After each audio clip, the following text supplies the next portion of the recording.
Don't let me forget, and you try to help me remember. I got to go by and get a tire over at S&S at 12 and leaving it outside, and it's like a $120 tire, and if I don't go get it, somebody will. Go by S&S when you Listen a minute, Yeah, guys. I'm trying to write me a note over here. I'll just overlook that note too, probably. 1, 2, 1, 2. How we sounding? Good. 30 seconds. 30 seconds. This Daniel?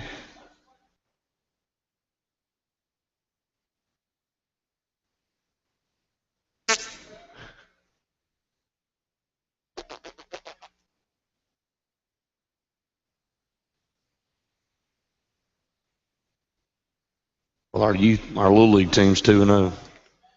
Won 20-0, 14-0, first 2 games. Where they play? At Sportsplex. And we're on the 1-yard line with a minute to go. We kneeled on it. We could have scored it.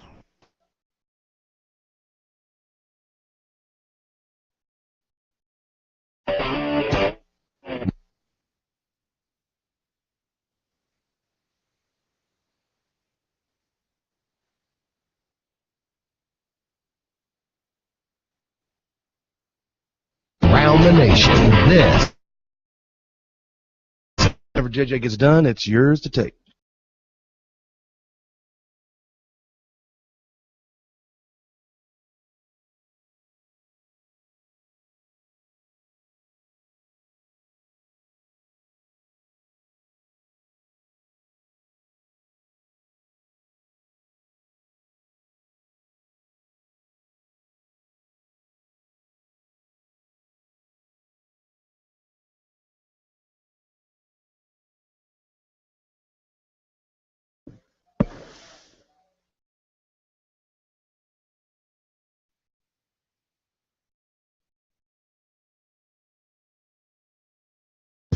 Good Saturday morning out there to everybody, and welcome into the Sports Blitz Saturday Sports Countdown. Daniel, real quick note back there in the studio, I did not hear that bumper coming in, so I may be coming in early.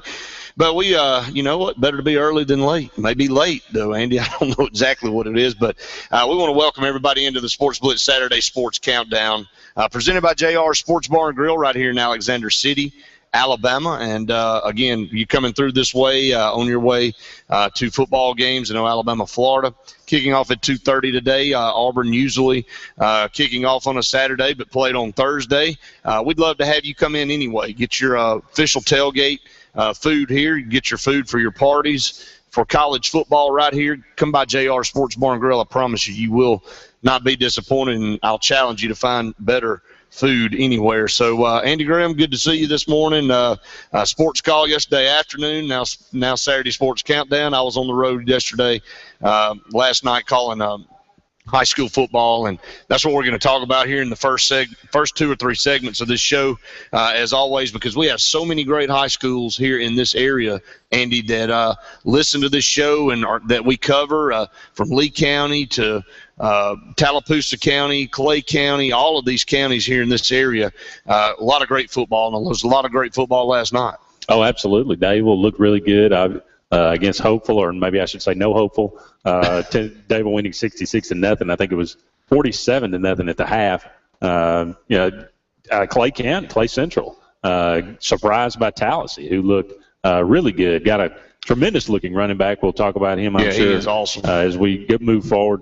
Auburn struggling again, losing. Have they won a game? They've won 1 game, and we're going to talk about the Auburn Tigers because we're talking about the Auburn High School Tigers, not the Auburn University Tigers, but they struggle too. So we'll just talk about all that on this show. But in high school, this has been a team and a program, Andy, at Auburn High School that has really been at the top of 6A for the last 3 to 5 years, and it just has to be head-scratching and frustrating. And this is a team that went to the state championship game last year against Hoover, and they returned a good many of their players off that team. They lost some good players, but they lost to Rashad Evans, obviously. But majority of their offense came back. Tyus Flakes, the running back, quarterback. I mean, I don't know what's going on at Auburn High School, but I can tell you there's some great teams over that area. Opelika being one,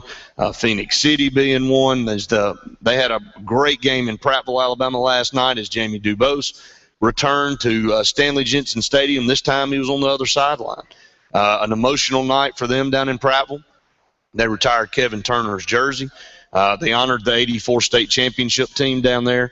So it was a special night outside of the score. So, we'll talk about those games a little bit later on. And, again, we were at the Benjamin Russell game last night. Benjamin Russell really did a great job of taking Pell City out in the third quarter. It was 6-0 at half. It was a defensive struggle, but Benjamin Russell, 4 pick sixes in the last 2 games for Benjamin Russell. That's getting it done defensively, and that's kind of what Danny Horn has hanged his hat on for quite a while now. Really the majority of his coaching career. You go back to Clay County, fans got to where they were upset when they give up a first down. That's exactly right. And he's moved out. Benjamin Russell last year was just salty as they could be defensively. Again, this year, doing really well. I know I listened to the game last night. You and Randy did a great job. It seemed like I recall you saying that I think Pell City had 40-something yards, total yards at the half. Mm-hmm. That'll win you a lot of games. Yeah, and I think they ended up giving up, if I can go back and remember, I think with negative yards added in, ended up with like 32 total yards of offense. Eufaula only had 18 last week. So this defense is stout. They get a lot of pressure up front. They get good push. And, Pell City's a team that loves to throw the football. So we knew it was going to be a challenge for our secondary. The secondary was up to the task all night long. Man-to-man coverage on the corners. Played outstanding. So that was a recap kind of our game that we broadcast on 97.5 last night. Of course, Beauregard on 95.9 here in the Auburn-Opelika area. Beauregard gets a win over Talladega. I was a little bit surprised at the score, knowing the past of Talladega, and Talladega hasn't been a very prominent team over the last 10 or 15 years, but hung in there with Beauregard. Beauregard wins 28-14. But maybe that has something to do with Talladega starting to turn it around and become a little bit more competitive. I don't know. I didn't see that game, but the Beauregard Hornets win 28-14 there. And this past week and Thursday night and Friday last night, Andy, there were some great football games here in the state of Alabama as we're already at the midpoint of the regular season. Unbelievable. Time has, flying by in high school football and college football. But, yeah, you talk about great games. The Spain Park, Trussville. Unbelievable. Game last night. Poor, I don't know who the kicker is. I'm not even going to say his name because I'm not sure. Poor guy. You feel bad for Cade Foster. I didn't feel bad for him, but a lot of people around the country felt bad for him. You didn't feel bad for the K-State kicker? I didn't feel bad for the K-State kicker, but I'm sure a lot of people did. A 64-63 game last night, and it ends on a missed extra point. And, look, in high school football, that kind of thing happens. Nothing is a guarantee in high school football, and the extra point is something that you'd made so many before. It seems like routine, but when you get down in a pressure situation like that, sometimes it just goes awry. The NFL, and just to mention that since you brought up the extra point, the NFL is looking at changing the extra point because it's some absurd stat. I'll pull it up, but how many have been made and what the percentage is, and it's almost like a given. And, so it's something needs to be done. And at that level, when they do that for a living professionally, an extra point should be automatic. It really should, unless they botch a snap or something like that. But in high school, I'll just have to say this. And Sean Raitt is one of the best kickers I've seen in a long time. And we've seen some good ones come through all these high schools in this area. But Sean Raitt is a junior kicker for Benjamin Russell High School. Every one of his kickoffs go in the end zone. Andy, it's a tremendous weapon. He had a 38-yard field goal and a 36-yard field goal last night, and they were about as pure and effortless looking as you can have. And I know, and I'm as one to give the credit where credit's due. You got to have a good snap and a good hold to be able to kick the football, and any kicker will tell you that. So Benjamin Russell does a good job in the battery there of snapping. But Sean Rape is going to be a great kicker for somebody if he chooses to go that route, because he's just as good, if not better, baseball player. So he's going to have offers, and I'm telling you, you'll remember that name, all of you out there listening. Sean Rape is going to be a great kicker for somebody out there. These colleges need to be jumping on him, and I know some have already jumped on him and are looking at him very hard in baseball and football. But Andy, it is very rare. That's an added bonus. That's icing on the cake at the high school level. When you got a guy, when you're 40 in, it's automatic. Look, special teams is an incredibly important part of the game that I think certainly gets overlooked. It gets overlooked in high school. It gets overlooked in college. You see what happened in Manhattan, Kansas. A guy missing 3 field goals, that would have been the difference in the game. If with Kansas State turning the ball over in the end zone as well. You look at Auburn last year, the way that they punted so many times inside the 20. You saw in that game Thursday night, a lot of line drive kicks, a lot of yardage given up. You kicking off, you having guys start at the 35 instead of 25 back when you have a touchback, it makes a big difference, making teams drive the entire field. So a guy like Sean Rape can be a big addition, and certainly Auburn has recruited guys from high school that are good kickers. Other colleges seem to overlook that. They seem to, we'll just bring in a walk-on guy, but a guy like that can be a big part of a championship program. Well, there's 3 phases to the game, and to me, in a close game, it's always special teams. And K-State, Auburn was a prime example of that. And, I applaud Auburn for always going out and getting kickers. And, again, you don't realize what you have till it's gone. And Stephen Clark was, you just take him for granted because every time he punted the ball, it was inside the 5. And he pinned everybody deep, and it was so high and such good hang time. The special teams unit got down the field and were able to down it. Nobody had a chance to ever return anything. And you're right, you see the difference in the special teams right out of the gate for Auburn on Thursday night. A botched, catch by the freshman punter. Somehow, some way got it off and actually turned out being a good punt there.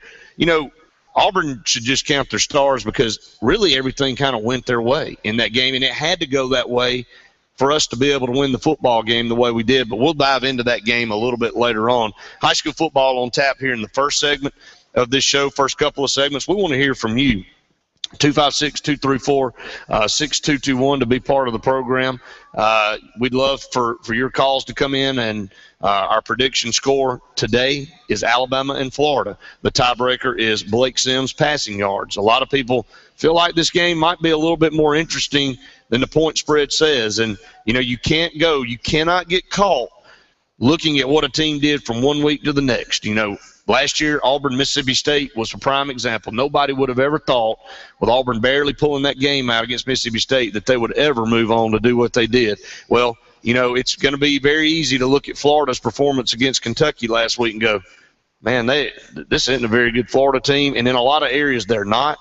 But defensively, Andy, they're still very good. They've got Vernon Hargraves III.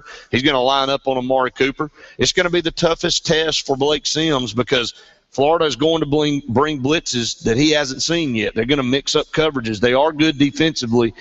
Will he make mistakes? Will they choose to keep it very simple and continue to throw bubble screens and little out patterns for Blake Sims? I think he's going to have to do more from the quarterback position today if Alabama wants to be able to move the football. Yeah, I certainly think they're going to have to throw the ball downfield. Florida has watched game film. They understand that the bubble screen right now is a big part of Alabama's offense, and Amari Cooper catching the ball and running after the catch is a big part of it. Blake Sims has not been asked to throw the ball downfield too much because they've had so much success throwing the short passes. But they're going to face SEC athletes. Florida has not been good for the last couple of years, but you can guarantee one thing. They've recruited well. They've got SEC athletes. A lot of people are healthy this year that were not healthy last year. So I'm like you. It'll be a big test. But the one thing that I'm looking forward and interested to see, how is the Florida offense going to play against the Alabama defense? Well, all we've heard all offseason is Kurt Roper. This changed the spread offense now. Well, they didn't look too good against first half against Kentucky. No, it didn't. They got it going a little bit, but will they be able to run the ball? Will they be able to, is Jeff Driscoll going to be able to play 4 quarters of football or just mix in a play here or there like he has certainly this season and even last season. 256-234-6221. Just getting started here on the Sports Blitz Saturday Sports Countdown. We would love for you to be part of the program. Again, our prediction score is Alabama-Florida. Tiebreaker is Blake Sims passing yards. 256-234-6221. Up against the first break of the show, a lot to talk about, a lot to get to today here on this program. We're here at JR Sports Bar and Grill just like every Saturday morning. We want you to come out and get some great food.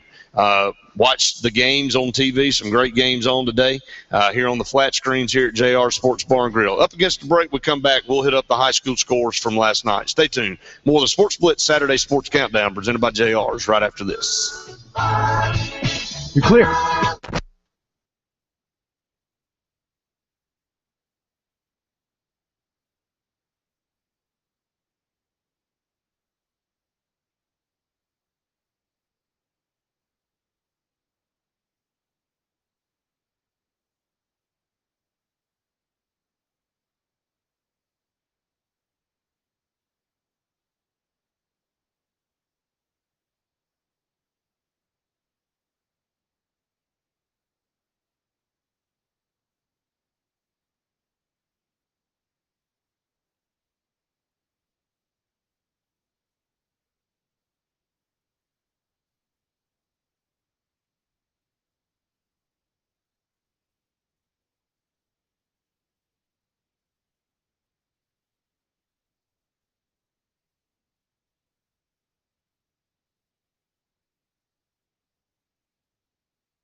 Three, two, one.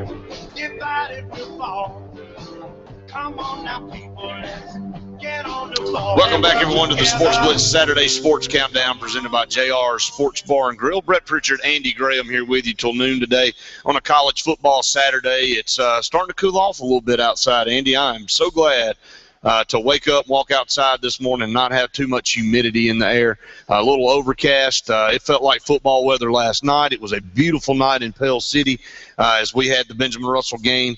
It was just a great night for college football, or high school football, rather. It's going to be a great day for college football today. We'll have to start right here in high school football with, to me, the game of the week down in Prattville, Alabama. You got the number 4 ranked Phoenix City Red Devils against the Prattville Lions, number 6. So many storylines in this game last night. Phoenix City, led by Jamie Dubose. Jamie Dubose was the head football coach in Prattville from 2008 to 2011, and goes down there. Wins multiple state championships there. He leaves Prattville, heads up to Florence, Alabama, really gets their program turned around. Florence, a team that really nobody had ever talked much about football-wise, and he was one play away from beating Hoover last year in the quarterfinals. And then he moves on into an odd situation after that. He takes the Charles Henderson job last spring, and then was there about 2 months, went through spring football. The Phoenix City job came open, and he was hired there. We had him right here on this program, had him actually on Tuesday Night Sports Blitz, had him on right after the decision was made. We were the first ones to have him on, and he talked about it, and he said it was bittersweet, but he said the Phoenix City job was one he even eyed when he was at Prattville because of the talent and the level. And boy, I knew what the combination was going to be when Jamie Dubose ended at Phoenix City. They're number 4 in the state. They beat Prattville 42-34 last night. As Coach Dubose said after the game, it doesn't get much sweeter than this. No, like you said, so many storylines going into that game. Prattville, trying to, resurrect. They were once a power in the state of Alabama, had kind of fallen off a little bit, trying to climb back up to that level again. But so many people are talking about this Central Phoenix City team as one of the most athletic teams in all of the state of Alabama in any classification. And I think they proved it last night. They go into a hostile environment with so much emotion, so much energy, no doubt, in that stadium last night, and come out with a big win and put up 42 points nonetheless. That just shows you what they're capable of, and they have to be a pretty big favorite moving forward. Trevion Samuel is the man over at Phoenix City. He's committed to Louisville. Had a great night. He's an all-purpose back. Probably the best thing he did, though, last night was snuck up behind Jamie Dubose and dumped him with a cooler of ice. And Coach Dubose said he can't remember really having an ice bath like that. But Samuel is a heck of a player, and he's a guy that can catch passes. He can run the football, obviously. It always helps to have a guy that can rush for 126 yards on 18 carries and also reel in 135 yards on 4 catches, when the quarterback's able to throw the ball. So Samuel's an all-purpose guy that can play. And, it just seems like Jamie Dubose has a nose to find out when there's some great talent somewhere and ends up coaching them. But Jamie Dubose has been part of our AHSA radio network. Andy, he called some of the Super 6 games for us last year on the network. He's a good friend of ours. Phoenix City has always been touted. When you and I were in high school here at Benjamin Russell, we used to have some great games against them deep into the playoffs. It's going to be interesting to see if he can make that run all the way to Jordan-Hare Stadium in 1 year. Yeah, no doubt about it. Phoenix City broke Benjamin Russell's hearts my senior year. We went there and played in a driving rain storm, and it's Phoenix about 34 degrees too. Phoenix City came out, I believe, with a 7 to nothing win on a late, very late pass and catch. Got down there and then punched it in. But Phoenix City, it will be interesting to see what happens the rest of this season. Obviously, they're going to have a tough slate. There's some good teams out there, but right now, you look at what they've accomplished so far. You look at what they've done on their schedule as of date. Like I said, they have to be probably the favorites moving forward because of the athleticism. Now you add in a great coach as well, and they become a very potent offense and defense as well. They do. 256-234-6221 to be part of the program. Andy, Enterprise defeats Auburn 38-21. Enterprise got out to a 24-7 lead and never trailed in the game. Enterprise hasn't had a great season up to this point. I thought would have been a winnable game for Auburn. Auburn just cannot. It's sitting at 1-4 on the season right now. Just cannot get it done for some reason. Yeah, it makes you wonder. Like you said, they've lost some good talent, but these kind of things are kind of cyclical to some degree. You're not going to have a great year every year in high school football. You don't go out and recruit. At least most teams don't go out and recruit. And you bring in kids, and you have who you have. You try to coach them up to do the best you can. Now, this Auburn team, with the population exploding like it has been in Auburn the last several years, you would think they would have a lot to choose from, but for whatever reason, they're not getting it done this year. And really, it's not that close. Like I say, 17-point loss to Enterprise. That I was surprised at that. I really, really was. To go right along with the odd weather season, I know last night in Pell City it was beautiful. I know there was a few scattered storms. There was a 42-minute lightning delay last night in the Enterprise Auburn game. I don't know. I don't know what is going on this year with lightning delays and canceled games and all that, but you don't ever know how that affects teams either. But I can tell you what does affect teams, and that's 3 fumbles. And that's what Auburn did, is put the ball on the ground 3 times. Bradley Northcutt, the returning starting quarterback, threw a touchdown pass last night. Of course, Tyus Flakes, the running back. But Enterprise, forcing turnovers last night. They only improved to 2-3. It's only their second win. So Enterprise 2-3 and 1-1 in the region. Auburn 1-4 now overall, 1-1 in the region. So Auburn can get it turned back around. They're still 1-1 in the region. Their overall record's not very good, obviously, but they're in a position they haven't been in a long, long time, Andy. It's going to be interesting to see how this Auburn Tiger high school football team responds. Well, it starts now. You put yourself behind the 8 ball in the region, so your margin for error is almost 0 at this point. If you're going to turn it around, you better do it this week. You better. Rally the troops, circle the wagons, do all those cliches, because when you start out behind like this, it's an uphill climb, and confidence is a problem now because you find yourself 1-4. So, like you said, it'll be interesting to see what happens. Tim Carter makes a comment. He was disappointed that seemed like a lot of their big plays were negated by penalties, and I undersold the turnovers there. They fumbled 6 times last night, 6 turnovers. And we saw Benjamin Russell do that against Opelika, and Benjamin Russell lost 23-0. You fumble, turn the ball over 6-7 times in a game, I don't care who you play in. Your chances of winning are slim and 0. 256-234-6221. When we come back, we'll continue to run down scores from this region, and we'll run down scores from the state. Stay tuned. More of the Saturday Sports Countdown presented by JR's right after this. Clear.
a lot. We'll see.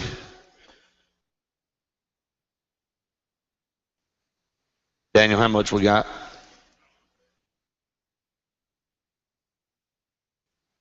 Daniel.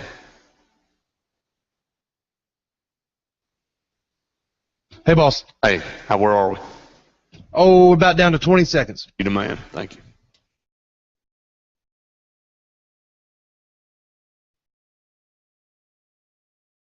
We need to focus on who Trey Gamble is for Oxford because he scored all three of their touchdowns. So I'm sure Coach Horn will. Good morning. 3, 2, 1.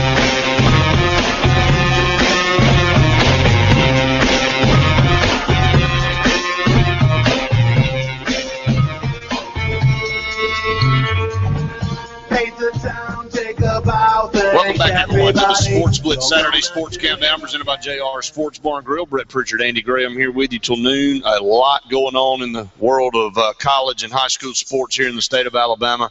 And we want to hear from you, 256-234-6221. The prediction score is Alabama, Florida. Tiebreaker is passing yards by Blake Sims. We're in the high school section of the show. Andy, about 15 minutes or more here on high school football, and we'll dive headfirst into everything that's going on in the world of college football. It was announced late last night that Jameis Winston won't be playing at all today against Clemson. So, what took them so long to make the right decision is my question. But I had a lot of people last night texting me saying they were hoping he'd play. They wanted him to play now after all this went on to see if he could fall on his face. I don't think Jameis Winston has many fans at all out there right now. There's some Florida State big alumni sending messages to the university, and this may have been what forced the issue, saying that if they didn't bench Jameis Winston for this game, they, number one, were not showing up. Number two, they were going to start pulling money. Well, I think it's interesting, too. You mentioned this the other day. It wasn't Jimbo Fisher that suspended him the first time. It wasn't Jimbo Fisher that suspended him the second time. It's the administration that has come in and done this. He looks weak. I'm sorry. The claim is that he was not, through their investigation, they find out that he was not forthcoming or honest with them in the beginning. Now, is that the truth, or is they just trying to save face? Much like the NFL with Ray Rice. So either way, he's not going to play today.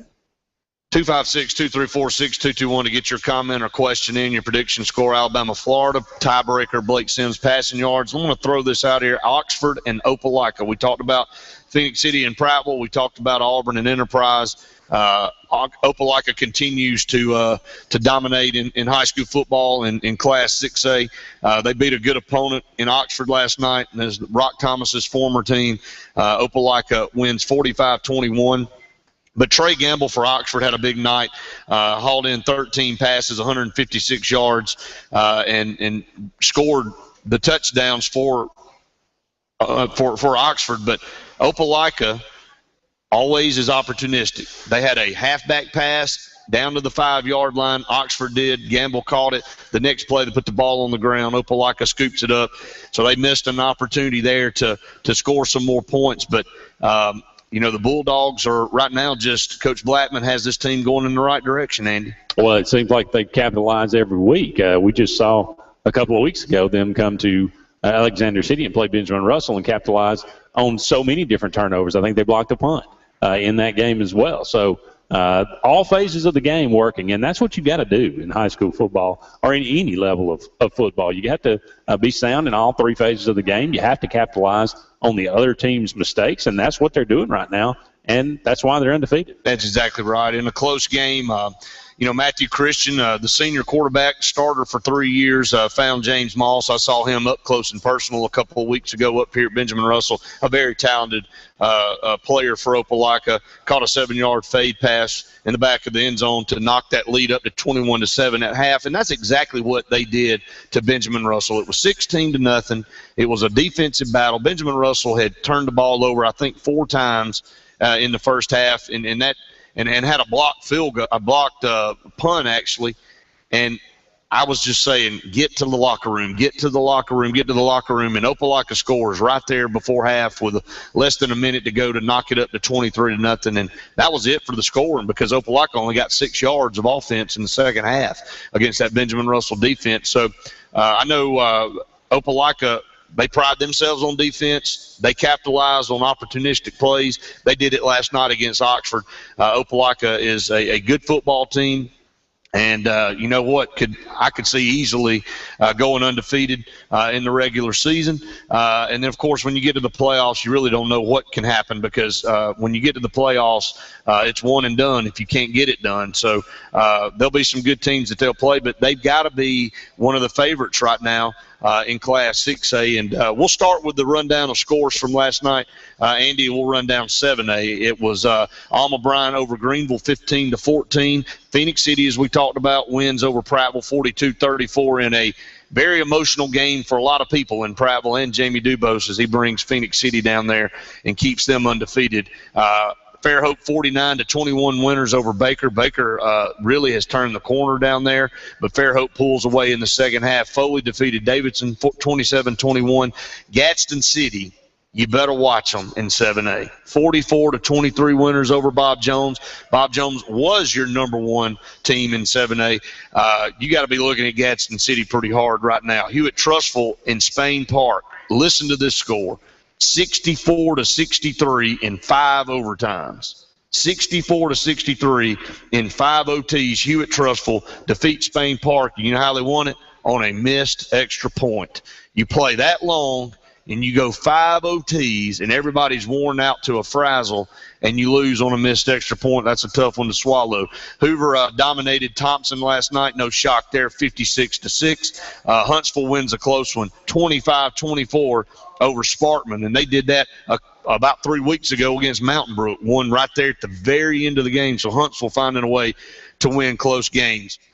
Jeff Davis defeats Lee Montgomery 23-21.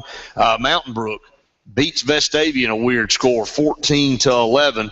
Oak Mountain 27-6 winners over Tuscaloosa County, and that Smith Station over in this area against Valley in this area wins 23-10. So a good matchup there. In Class 6A, we'll just go down and find some scores. Athens shocks Muscle Shoals, defeats them 17-14. Benjamin Russell 35-7 winners over Pell City. Briarwood Christian one-ups Hueytown, beats them 14-7. Carver Montgomery, I mean, this team is talented. 51-21 winners over Stanhope. This Carver program's been very good for the last 3 to 5 years. A lot of Division I prospects on that team, including a tremendous linebacker that is looking at Auburn and Alabama, certainly in-state schools, but athletes all over the field for that Carver Montgomery school. Clay Chalkville 45-35 winners over Pinson Valley. They may be, if not the best, obviously one of the best teams in 6A. Homewood defeats John Carroll 37-7. Spanish Fort in a very, very good football game last night ends up pulling away and beating Saraland 28-13. May have lost their quarterback. Yeah. To an injury. It's going to be interesting to see what happens as we go down the line. Dothan with a big win, 28-9 over Wetumpka. That's a few scores from 6A. We come back, we'll run down a few more scores, dive into college football. Stay tuned. More of the Sports Blitz Saturday Sports Countdown presented by JR's right after this.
Saturday Sports Countdown presented by JR Sports Bar and Grill. Brett Pritchard, Andy Graham here with you till noon today. Get your calls in, 256-234-6221. Alabama, Florida is your prediction score today. Tiebreaker is Blake Sims passing yards for some cool Sports Blitz prizes. All you got to do is put your prediction in. We've had a ton of people do it on social media. You can do that as well at Sports Blitz, and that's Sports with a Z.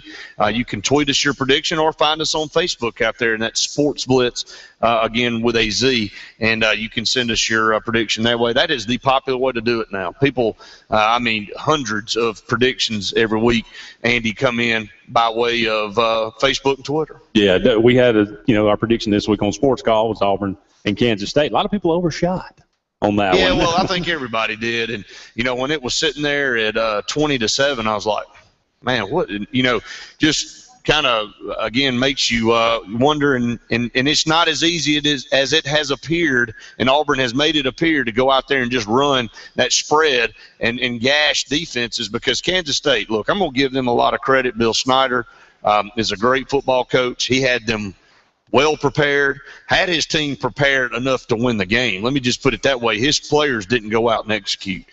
They did what they had to do to stop Auburn's rushing attack. Auburn's receivers and Nick Marshall's inability to be accurate at sometimes really hurt us, because you can make teams pay that stack the box like that. The plays were there. We didn't execute, and that's our fault for not doing what we needed to do. But on the same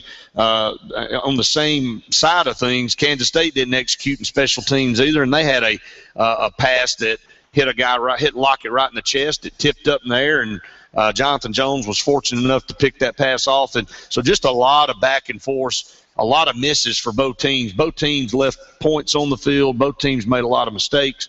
Auburn was able to hold on and just outlast Kansas State. We'll talk more about that game a little bit later on. We want to hear from you, 256-234-6221. We'll preview this big game between Florida and Alabama. Also, Mississippi State will travel to Baton Rouge. Can Mississippi State go from being a pretender to a contender? Well, it starts tonight. All we've heard is Dak Prescott this and Dak Prescott that, and Mississippi State not getting any credit, and they're not getting any respect from the media. We were up at Media Days, Andy, and a lot of people were excited about this Mississippi State team, but when it came time to make your predictions, they ended up fifth in the West. So can Mississippi State go to Baton Rouge and get it done? We'll find out. We'll talk about that game along with the Florida State-Clemson game. Your thoughts on Jameis Winston, as he will not play at all today against Clemson. How does that affect that game? Can Clemson step up to the plate now? Now, all of a sudden, it goes from Clemson playing the top team in the country, not having a lot of pressure, Andy, to they don't have their top player anymore, and they're going with a guy that has no experience at quarterback. Can Clemson get it done on the road? Well, that's the question for Dabo Swinney. You take the Heisman Trophy winner off a team, it makes an enormous difference. There's no question about it. They can underplay it all they want. I've heard people say, well, they were a 19-point favorite with Winston. Now they're just a 12-point favorite without him. I'm not sure that's true. Florida State has not played that well this year. Their defense has not been near what it was last year. They have not been able to run the ball with any great success. So the dependence on Winston has been tremendous this season so far. Now he has delivered pretty much. They are 2-0. So I'm not so sure. I think this game it changes dramatically. It's a good thing that it is in Tallahassee. That will certainly help Florida State. But all of a sudden, Clemson believes, hey, we can go out and win this game. And should. And, I know they're missing several players. We're going to dive into the Jameis Winston saga a little bit later on. We'll finish running down some of these high school scores, Andy, and we're up to 5A. Again, Beauregard right here on 95.9 defeated Talladega 28-14. You had some other scores. Demopolis defeated Helena 48-31. Eufaula back in the win column again after getting blown out last week by Benjamin Russell. They beat Rehoboth 28-14. Moving on down the line, you had Shelby County defeating Marbury 17-14. Tallahassee, a big win over Central of Clay, 31-16. If you don't know who Brandon Baines is, you're missing out. This kid, the running back for Tallahassee, our good friend John Mask is the offensive coordinator at Tallahassee.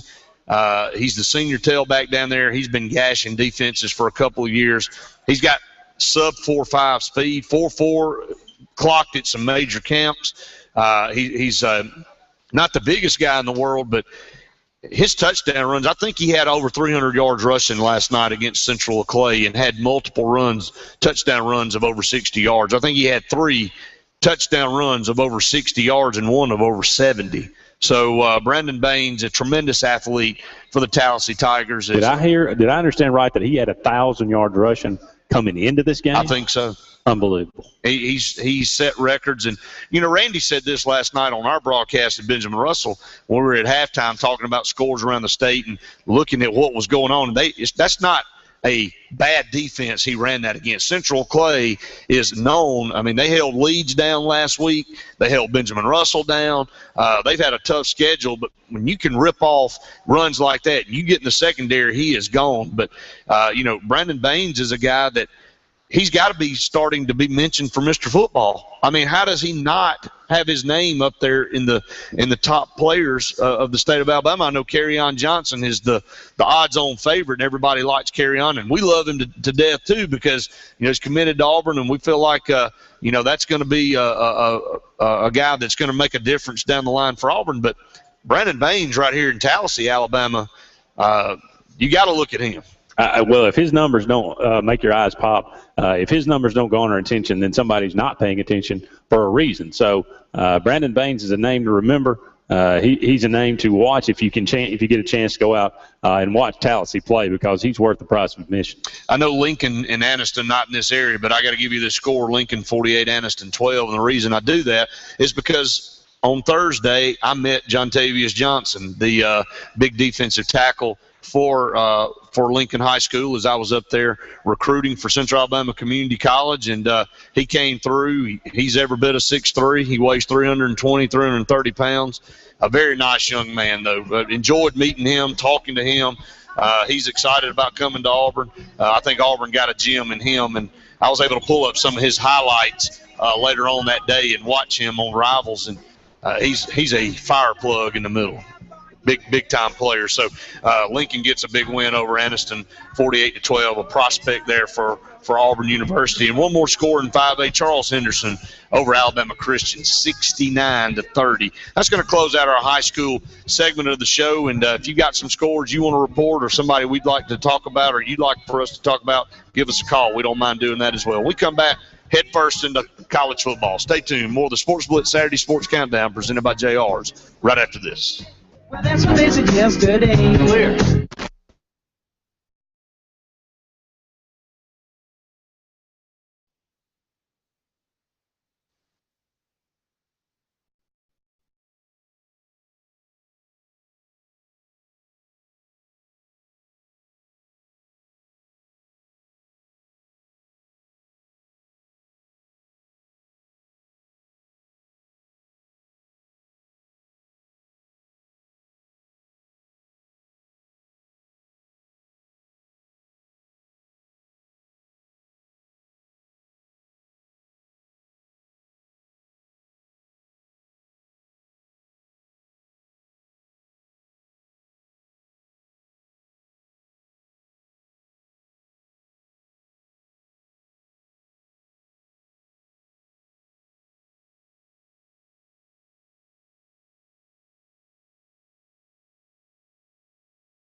3, 2, 1. Take it when you want. Straight down the Mississippi River to the Gulf of Mexico, to Lake Charles, Louisiana, little Bessie girl. Welcome back, everyone, to the Sports Blitz Saturday Sports Countdown presented by JR Sports Bar and Grill. Get outside and enjoy this non-humid day, a little bit cool, feels like fall in the air. It's perfect for college football, and we got a lot to talk about. We're going to go to the phone lines. Jerome, you're on the Saturday Sports Countdown. Hey, Jerome, what's up? I want to put my prediction in for Alabama. Alabama will come out and win, and I'll say 35 to about 17. And hold on a minute. Okay. I'm sorry, I was Jerome, in did the you just phone take to it? anyway, All right, hold on I a second, say Alabama win 35 to 17, and the passing yard he'll get about 175 plus.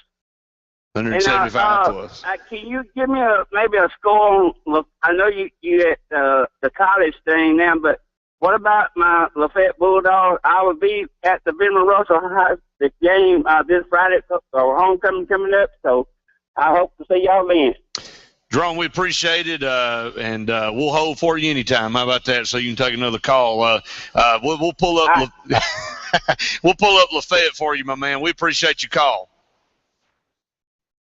Thank you, Jerome. 256-234-6221. Jerome's been part of our program for a long time, been calling us since day one. We appreciate it. Jerome, unfortunately for you Lafayette Bulldogs, Ranburne got the best of them last night, 51-12. Not a good night for the Bulldogs. Another score in this area, if you're over in that region, Lynette loses as well to Woodland, 28-14. So Lynette's been a very good football team the last couple of years, so not able to pull it off there. If there are any of you out there that need a score, we've got them here that we didn't call out.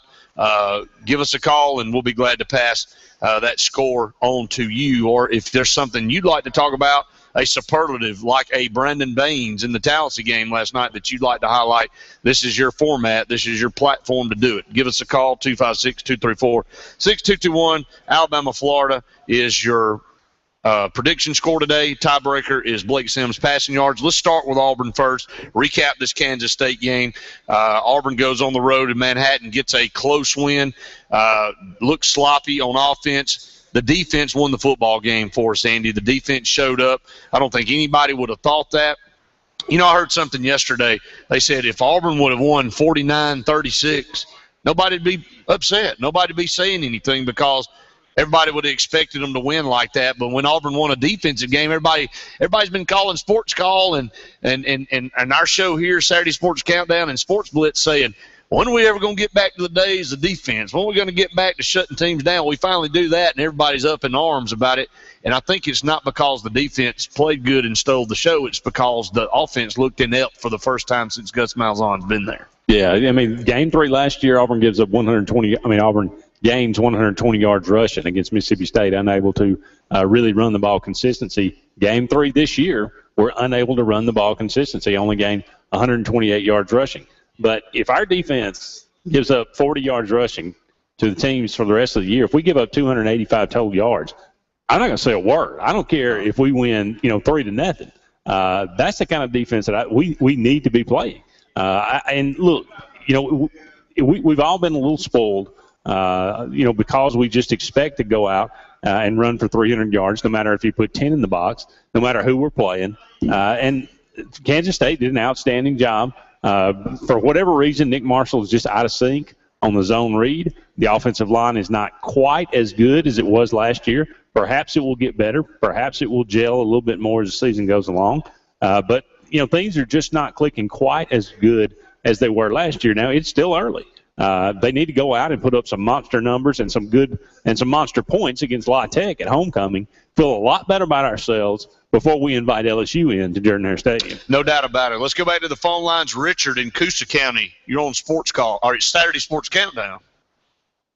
How you doing? Doing good, Richard. How are you doing? Like I said, my name is Richard Creighton, Coosa County. First thing I want to say is a big war eagle to all my Auburn fans, and that we had a hard one Thursday night. Wasn't pretty, but we got the job done, and I feel good about that. Want to wish all the Alabama fans and Alabama football team good luck this weekend, because I think that's going to be a true test for them. I think Alabama will probably pull this thing out probably 24-16. Quarterback should have a pretty good day. I think he'll throw the ball well, probably around about 200 yards.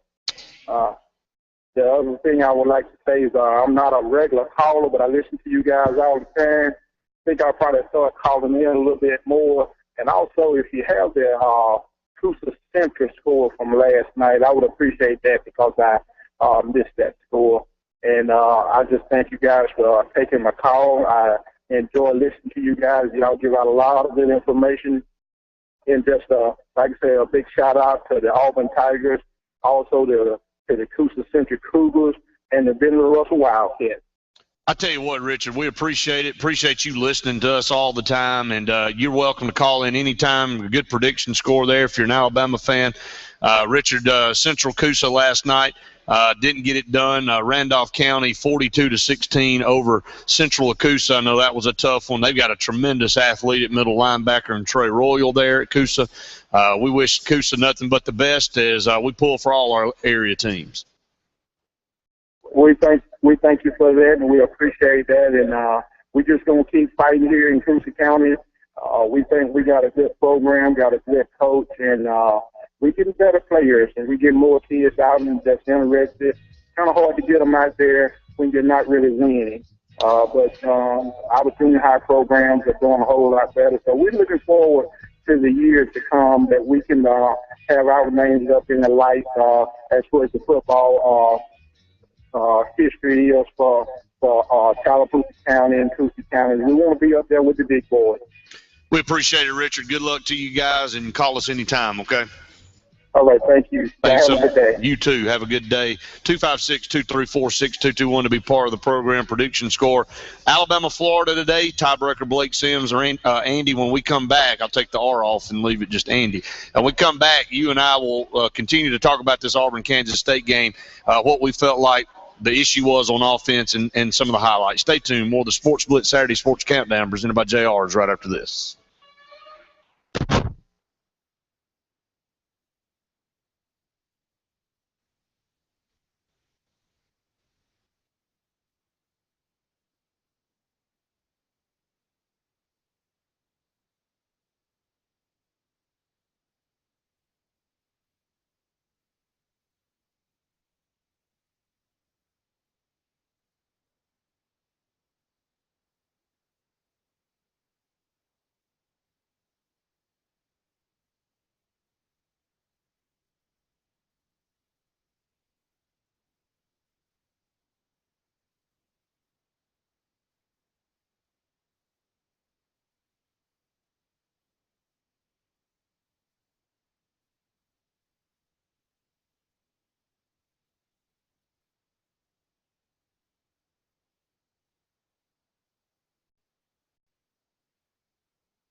3, 2, 1. Welcome back, everyone, to the Sports Blitz Saturday Sports Countdown presented by JR Sports Bar and Grill. Brett Pritchard and Andy Graham here with you for another hour here at JR Sports Bar and Grill. Come on out and get some great food. Have it delivered to your house if you'd like to, or just swing in and get it onto your destination, wherever that might be. Get out and enjoy this cool weather today. It's a nice fall day outside. Let's go back to the phone lines. Jeff, you're on Sports Blitz Saturday Sports Countdown. Yeah, I want to give a prediction on the Alabama-Florida game. Okay, what you got? Jeff, you got it? You hear us?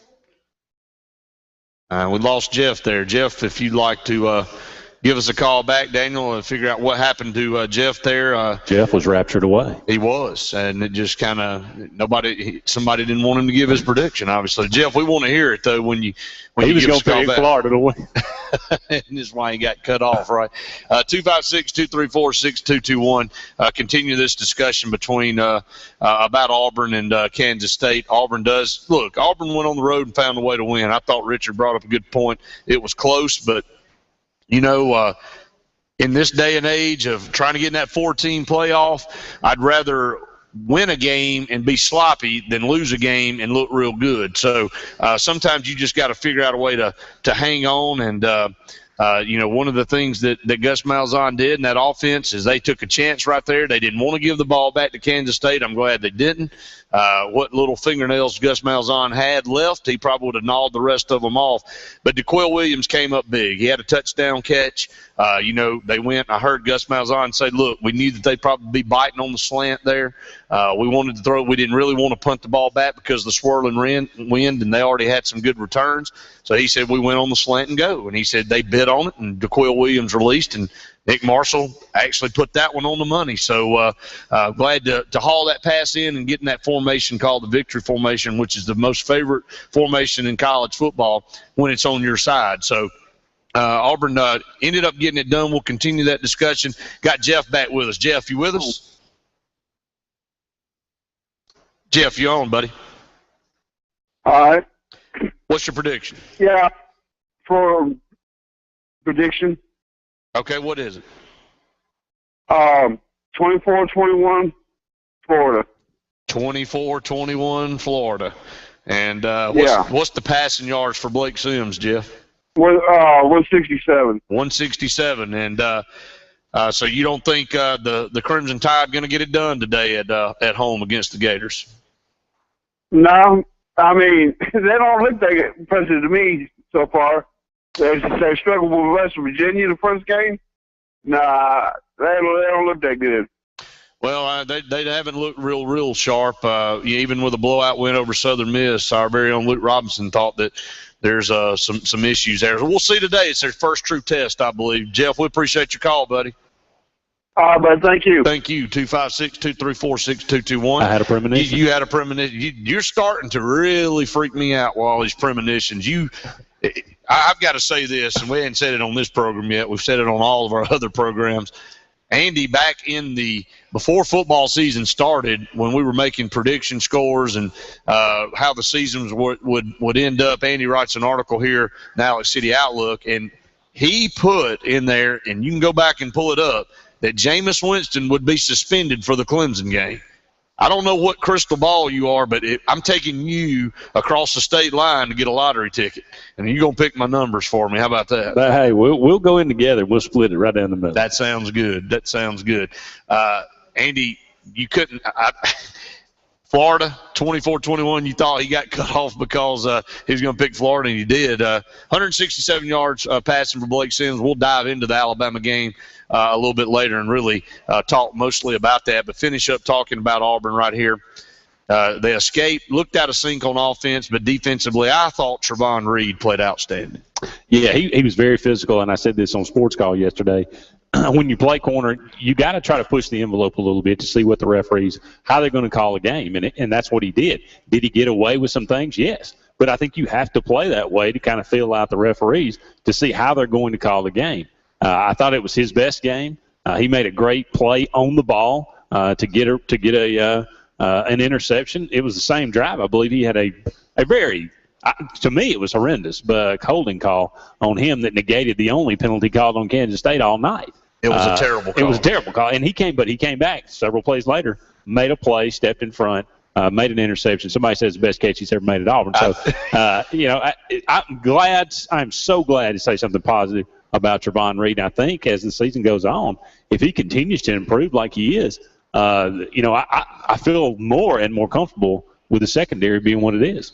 As Troy looked like they were going in for a touchdown, he stepped out of bounds, but Troy moving the ball on this initial drive against Georgia, moving it right down the field on the Bulldogs. So through the air and running the football, good strike there. Let's go back to the phone lines. JC and Tallahassee, you're on Sports Blitz Saturday Sports Countdown. 21-17, Florida, 136 passing yards. Roll Snide. There's our JC from Tallahassee, and did that get on y'all's nerves a little? I mean, look, that's why they did it, obviously, but come up with something on your own. Roll Snide. I guess everybody just assumes that Auburn fans, it gets under our skin to say anything about Alabama. I know it didn't bother me. I didn't care one way or the other. But I will say this: from everything that I heard, everybody said that 95% of the Kansas State fans were extremely nice, even to the point that I heard one guy say they'd have probably apologized if they'd have won the game. But very, very nice fans, very good atmosphere there from everybody that I heard that went to the game. Look, Auburn came out with the victory. It was ugly, we haven't won ugly in a while, so welcome to college football. This is what it's all about, winning on Saturday. And I don't see anybody in college football. I asked somebody last night at the high school game, I said, who's your team that just is absolutely dominating college football this year? Nobody. I mean, Oregon looked pretty good to me. I mean, they scared me a little bit, but Michigan State, when they were punching them in the mouth, Michigan State ran out of gas. And, they hit them on a barrage there and scored a couple quick touchdowns to pull away. But they proved that when you play physical with them, they're Oregon, just like they've always been. They don't like it very much. So, Big Ten has nobody to offer.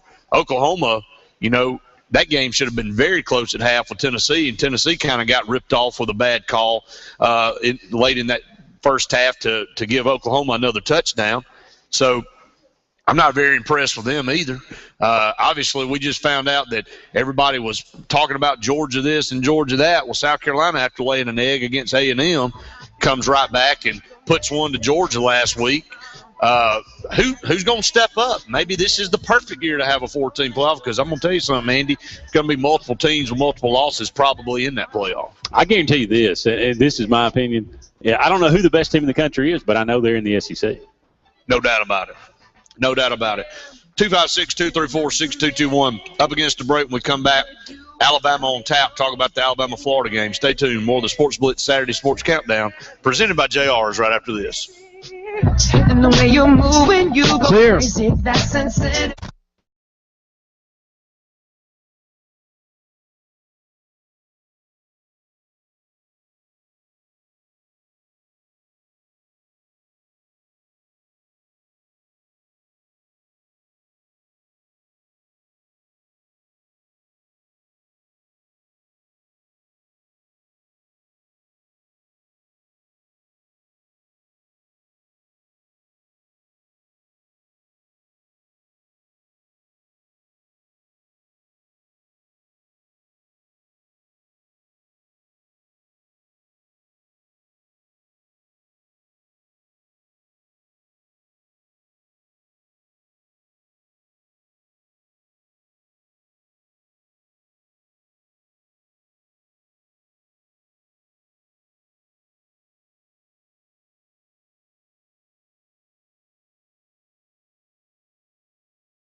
3, 2, 1.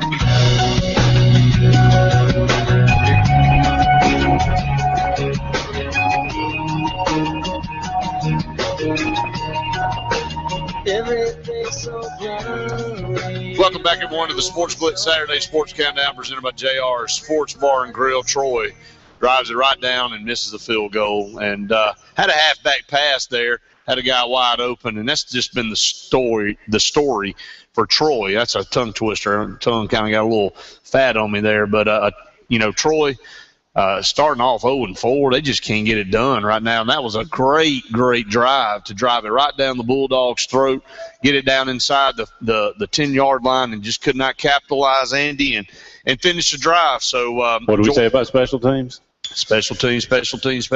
So we'd love to hear from you, 256-234-6221 to be part of the program here. Alabama, Florida is your prediction score today. Tiebreaker is Blake Sims passing yards. Again, we a lot of calls coming in this morning, a lot of tweets out there, a lot of Facebook messages. You can send your score in that way. Sports Blitz is sports with a Z.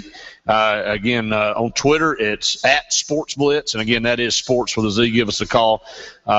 Andy, just the schedules this year of games, multiple games on, it hadn't been very good. Like today, you got Alabama, Florida, and you got Mississippi State and LSU. The rest of them are just very non-interesting. Of course, Troy could have made this one interesting at the beginning, but go down and miss a field goal. But we'll move into Alabama, Florida here, and Alabama welcomes in their toughest test, in my opinion. The good thing is they get them at home. A lot of people have been wondering about Blake Sims, and Jacob Coker had so many people cracking on Jacob Coker last night, saying, look, if he'd have just stayed at Florida State, he'd have started a whole game. Hadn't started a game at Alabama yet, but what's your thoughts on this? You think we'll see a lot more Jacob Coker today? Your opinion? No, I really don't. I think you'll see Blake Sims play the majority of the game, unless something unforeseen happens, unless they get down, they need a spark offensively, which is certainly possible. Now, this Alabama offense under Lane Kiffin has taken a lot of ridicule, a lot by us, but they are producing. Over 500 yards of offense a game, 42 points a game. And now, granted, their schedule has not been that tough. West Virginia is not known for defense. They put up a lot of passing yards against Alabama, but Florida Atlantic, Southern Miss lost to Mississippi State 49-0. This same Mississippi State team gave up 34 to UAB, so they were able to shut them out. It'll be interesting. I think you'll see Blake Sims in. You'll see them probably try to do some different things with him. I think they'll probably try to use his athleticism to get him out on the corners, and even try to extend some third downs, try to extend the play a little bit, because Florida is going to try to get after him a little bit. So it's all going to come down to just who makes the fewest mistakes and who can establish the running game, because I think that's a big part of what both teams want to do. 256-234-6221 to be part of the program, and Todd Gurley off to the races. Down the sideline, going to get caught from behind. But, Alabama and Florida today, Florida is going to force Blake Sims to do more than bubble screens. So they have Lane Kiffin's put him in safe situations. That's why everybody's kind of like, even Alabama fans are like, we really don't know what Blake Sims can do, because we hadn't stretched the field. Of course, Amari Cooper off to a tremendous start. Getting the ball in his hands out in open space is a very smart thing for Lane Kiffin, and he's a playmaker, can get a lot done. Hard guy to get your hands on. But as far as Blake Sims having to throw the ball downfield, I just feel like Florida's going to force that issue. I think they're going to bring a lot of pressure from different places. Andy, going to dial up some delayed blitzes, and that's typical Will Muschamp. But here's the thing. Nick Saban knows Will Muschamp very well. Of course, Will Muschamp knows Nick Saban very well. So this is going to be an interesting chess match. I kind of expect the game to be close through the first half. Oh, yeah. And people keep talking about, well, what about the matchup between Amari Cooper and Vernon Hargreaves? That's what we want to see. We're talking about one of the best cornerbacks in the country versus one of the best wide receivers in the country. Alabama has thrown almost exclusively to Amari Cooper.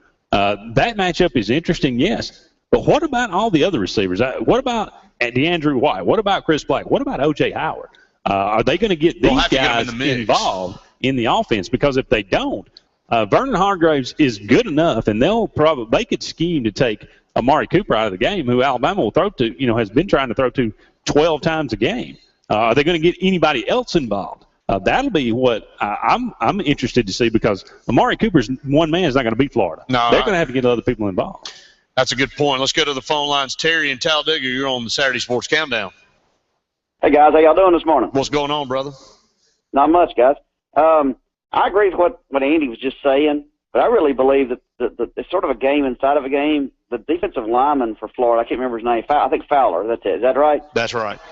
Yeah, I think what kind of success he has against the young left tackle will prove a lot in that secondary and the receivers, because that was what makes the secondary looks pretty good as a good pass rush, or looks bad as a good pass rush. I mean, it kind of goes hand in hand, No, you're exactly right, Terry. I talked to Danny Horn yesterday before the Ben Russell game, and he said, Pell City's going to challenge us in the secondary.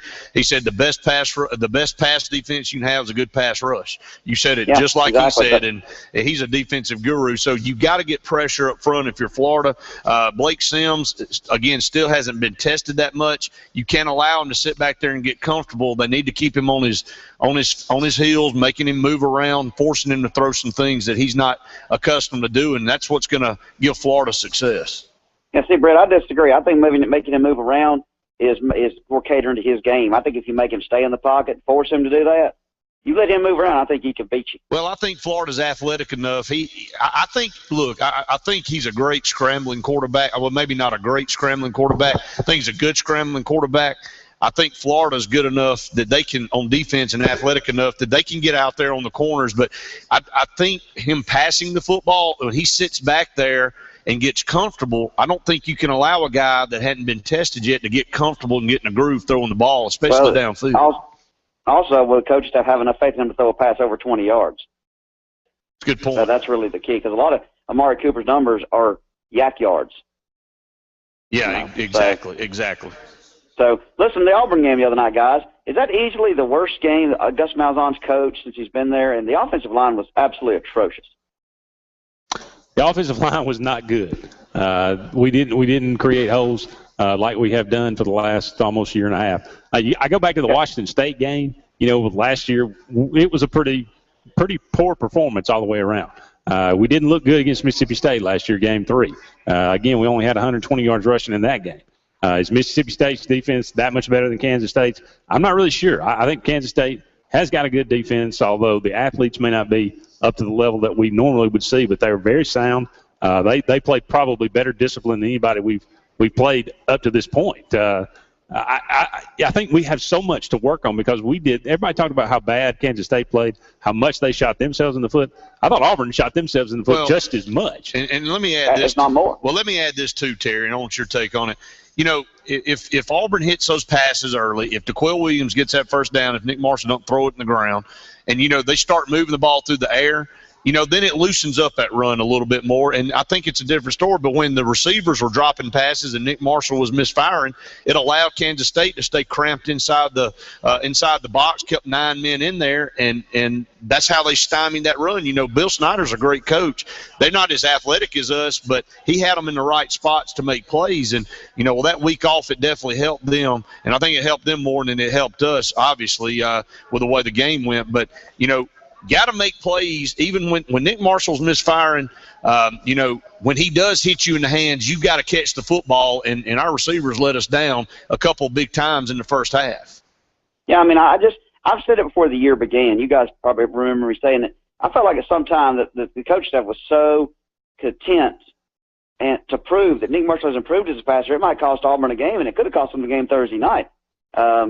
Back to the offensive line, guys. Last year, Kozan and Robinson and Jay Prosh. Of course, Jay Prosh was a fullback. They could be average and still be very good. This line cannot afford to do that. I think you're right. And where is C.J. Uzomah? I mean, if anything would have slowed down those guys filling the gaps last night, those 205-pound linebackers would have been passed to the tight end over the middle. That would have stopped that. Was he absent or something? C.J. Uzomah is the biggest mystery. We had him at media days, Andy. You interviewed him. To me, I thought he was going to be a big part of this offense this year, especially since Jay Prosh was gone. You got Brandon Fultz in there playing that H-back position. But Uzomah, should be an easy target to find, should be safe passes. I think we terribly underutilize him. And he's a big target. He's a pro-style looking player that every time he touches it, something really good happens. Most of the time, it's a touchdown. I just don't understand why Gus Malzahn does not put him more into the offensive attack. Well, I told some people this yesterday at work, and almost like Thursday night, somebody of the wrong person got in Gus Malzahn's ear a little bit. I didn't like the way he coached the game. I've loved Gus Malzahn. I like him being in Auburn. I don't want anybody else. You know, one time a couple of years ago when he was hired, I was thinking Jimbo Fisher was a leading candidate. Boy, I'm glad that didn't happen. I'm glad he's not at Auburn.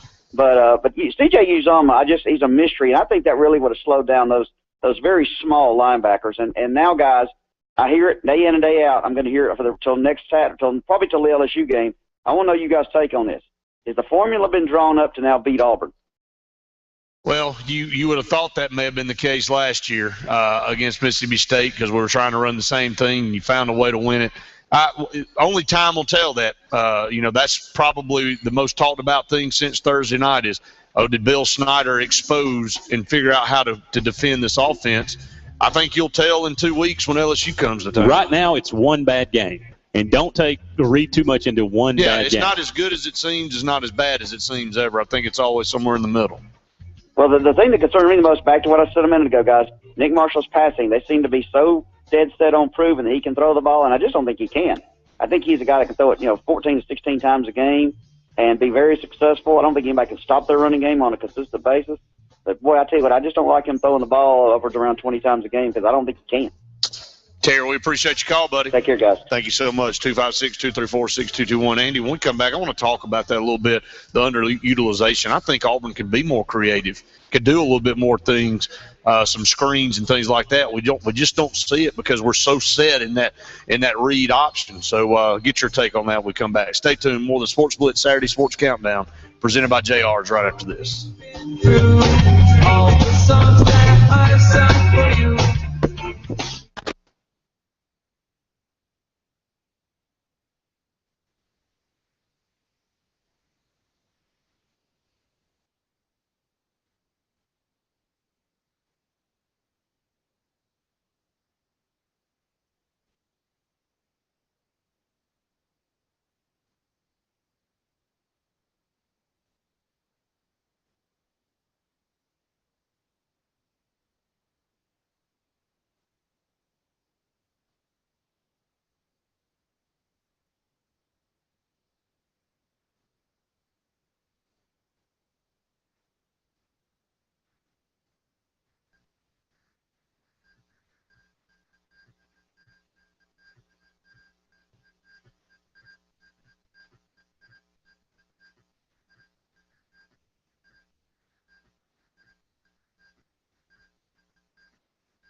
All right, guys, here we go.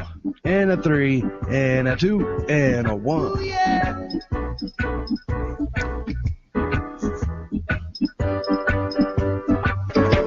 right.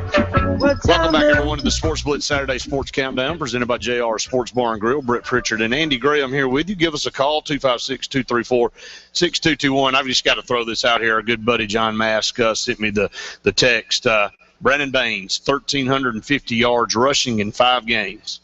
It's unbelievable. I mean, he is a tremendous athlete. To rush for 1,350 yards in 5 football games. That's a season, man. That is a season for a lot of maybe a career for some. So he has got a good career ahead of him. He's a great baseball player, good football player. Has been offered by several in baseball, as Coach Mass just sent. So congratulations, Brandon Baines. If he's not Mr. Football in Alabama or on that list, that's an injustice. Let's go back and talk about Alabama. Andy is Alabama and Florida. We'll go back and talk a little bit more about Auburn later. But this Alabama-Florida game, the premier game in the SEC outside of Mississippi State and LSU, again, we were talking about what Alabama needs to do with Blake Sims.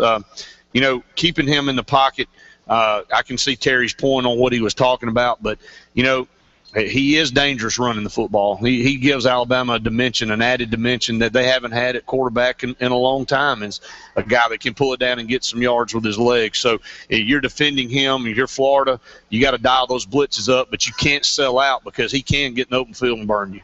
Yeah, and again, that's the one thing that I think has surprised me the most is his athleticism. And I think he has gotten outside this year, but you look at the competition that he's played. He hasn't seen the athletes that Florida was going to have. Can he continue to get outside? Can he continue to extend those plays and get those first downs on third down when, against a team like Florida? This isn't Southern Miss. This isn't Florida Atlantic.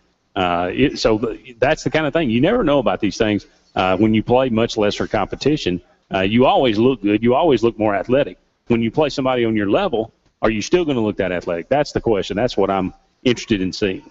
256-234-6221. Alabama, Florida is our prediction score. Tiebreaker is Blake Sims passing yards for some Sports Blitz merchandise, the new WDE and RTR shirts here that you can come to JR's and buy if you'd like one. A lot of people have been picking those up the last few weeks. You can get those as well. So, but Alabama will be at home. It's a 2:30 kickoff.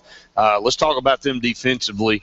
Jake, with Jeff Driscoll at quarterback, he was a 5-star prospect coming out of high school, was injured last year. Florida got bit tremendously. Well, not just bit, but just inundated with injuries last year. So a lot of people were able to give Muschamp a pass last year.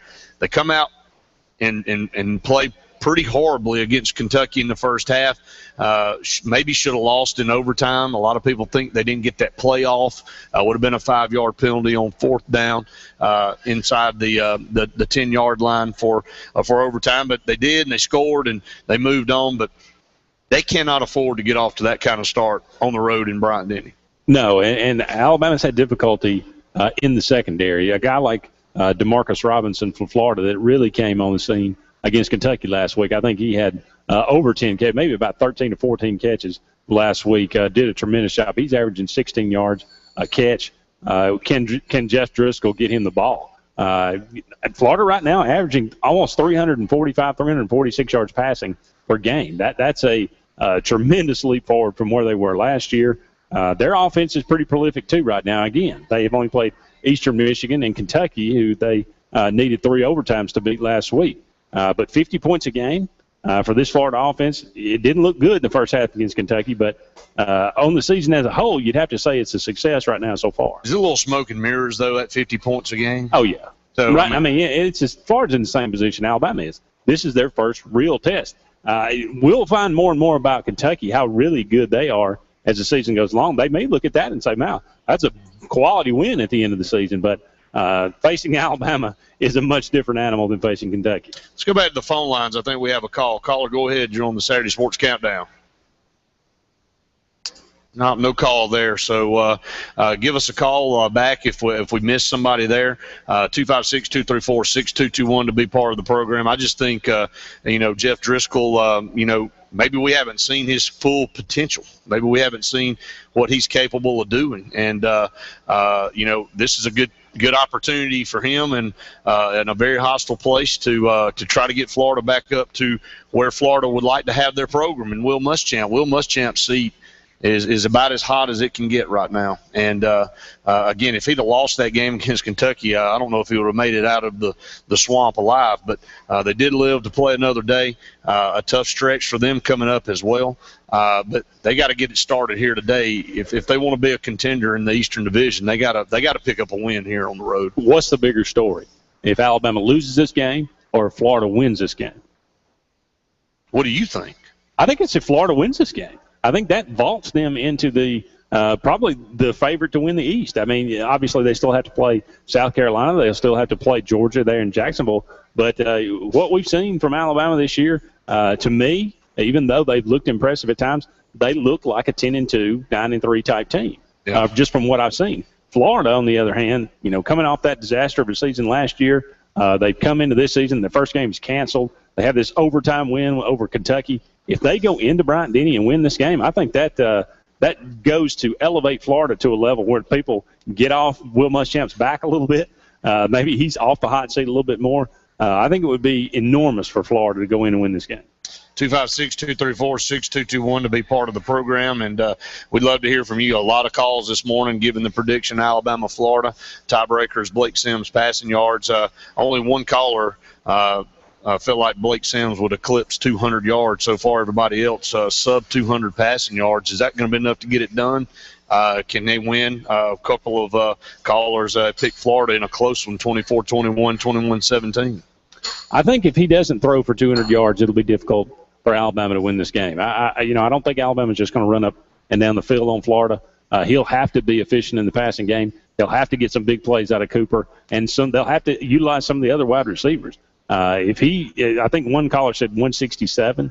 That was in a loss. I think that's probably right on the head. If he doesn't throw for more than that, if they're not more successful throwing the ball, I think he needs 200 yards in this game. 256-234-6221. I'm going to take another break here on the Saturday Sports Countdown. And when we come back, we'll talk about Mississippi State and LSU, the other big game in the SEC today, as Mississippi State travels down to the to Baton Rouge, to Death Valley, and place where dreams go to die. There you go, and we'll talk about that. Continue to talk about Alabama and Florida as well. Stay tuned. More of the Sports Blitz Saturday Sports Countdown presented by JR's right after this.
William and Alex City is holding.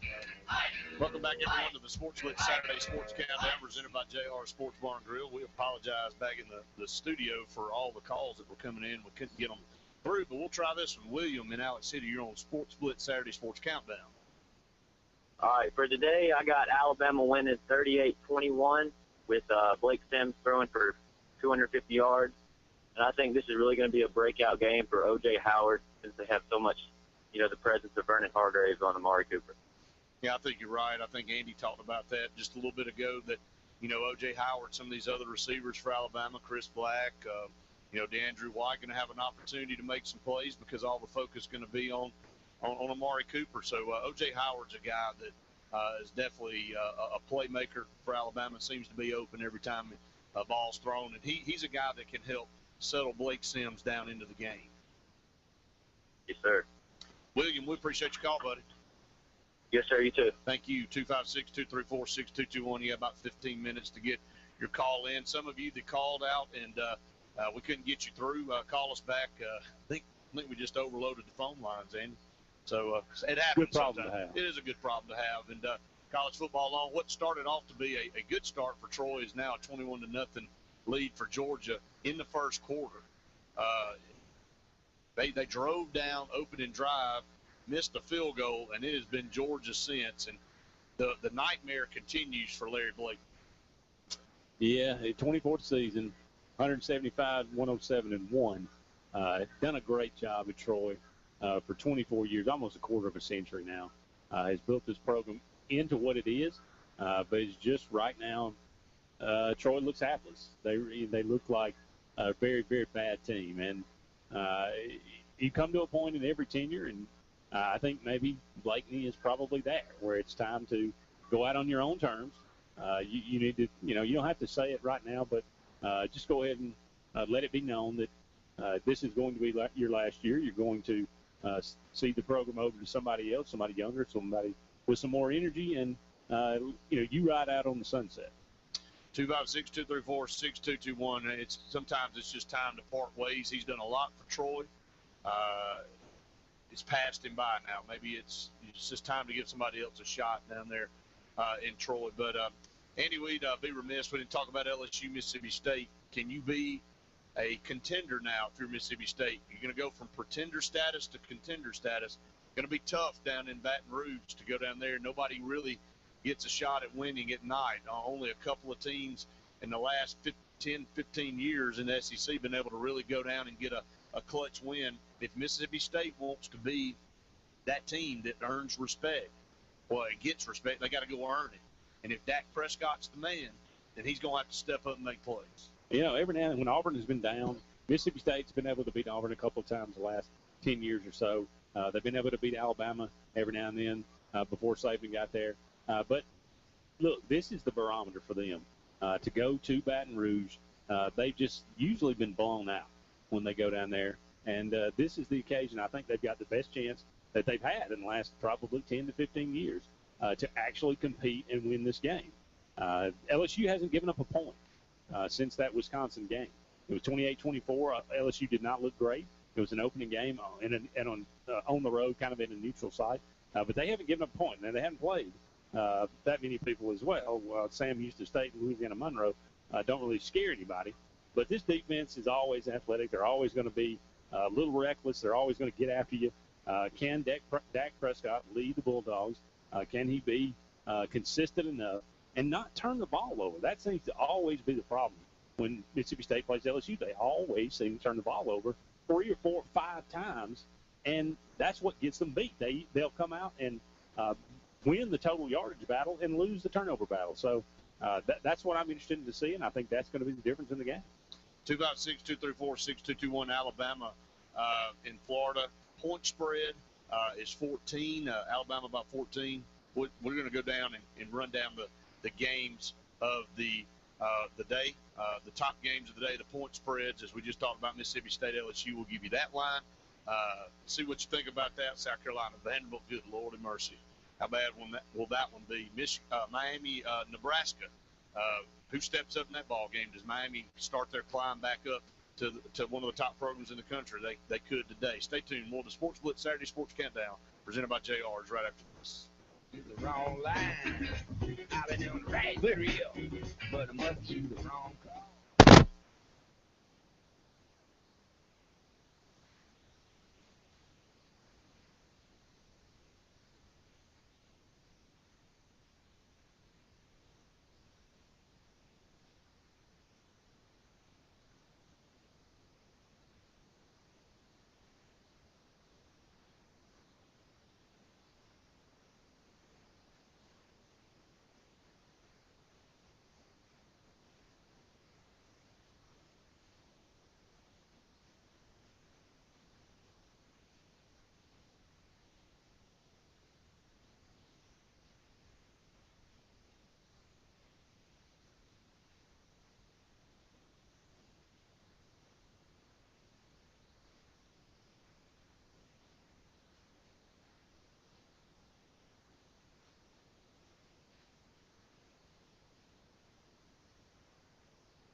Exactly right. Well, we appreciate it. We're up against the end of the show again at JR Sports Bar and Grill every Saturday. We'll be back on there with you Tuesday afternoon for the Lake Martin Sports Roundup, leading you right into Sports Blitz Live.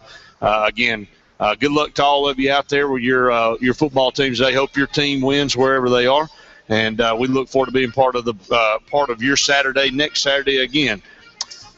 For Randy, not for Randy Lee. Randy Graham take or the Lee? R off again. For Andy Graham and Justin Clayton, Daniel Vest, I'm Brett Pritchard saying we enjoyed it. Well, yeah. See you next Saturday, folks.